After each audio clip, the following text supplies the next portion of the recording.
Hey, my name is Mike, and I've been playing World of Warcraft for almost 10 years, and in that time I've accumulated a little bit of knowledge about the game, so I'd like to share some of that with you. World of Warcraft is massive, and it's constantly adding more content. You may be watching this very late, and zones may be altered, updated, or added, but let's spend some time learning a little bit about the world as it is now. If you open up your map and right-click on it, you'll be able to zoom out to see more of it. When WoW came out in 2004, it launched with Azeroth, which is the main world. Kalimdor and the Eastern Kingdoms were the only two continents in the world, and many zones look vastly different than they do today. Both continents are suitable for leveling up to level 60, and you can choose one or travel between both. The final bosses in Azeroth ended up being C'Thun and Kel'Thuzad. The Burning Crusade was the first expansion for the game and released in 2007, with it adding the Outland world. Outland is the remains of Draenor and is home to the Orcs and the refuge of the Draenei. To enter Outland, you have to be at least level 58 and walk through the Dark Portal in Blasted Lands. This is where you'll most likely level from 58 to 68. The level cap in this expansion was 70, and the final bosses were Illidan and Kil'jaeden. In 2008, the second expansion,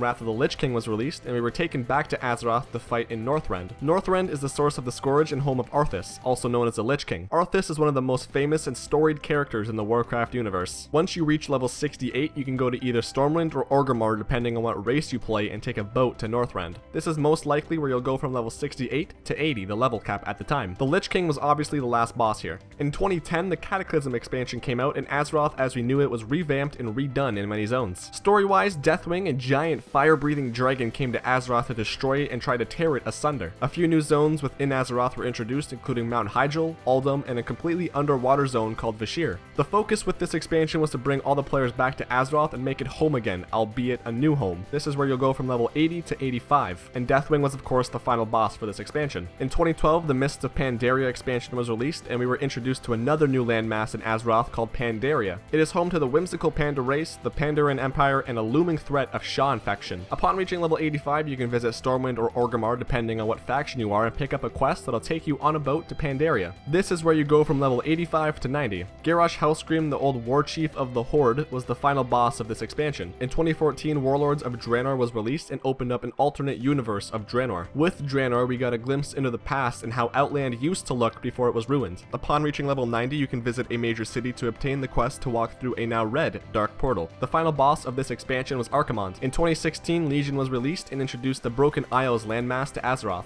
It's here that we try to stop the biggest invasion we have ever seen via the Burning Legion and hopefully save our world. Upon reaching level 100, you can visit your garrison or a major city and obtain the quest that will take you to the Broken Isles. As I'm recording this, we're unsure as to who the final boss of this expansion will be. Thank you very much for watching this video. If you have any questions, feel free to let me know down below in the comments. You can navigate through all the guides using this screen. You can also follow me on social media if you're interested. Thanks again for watching and have a great day.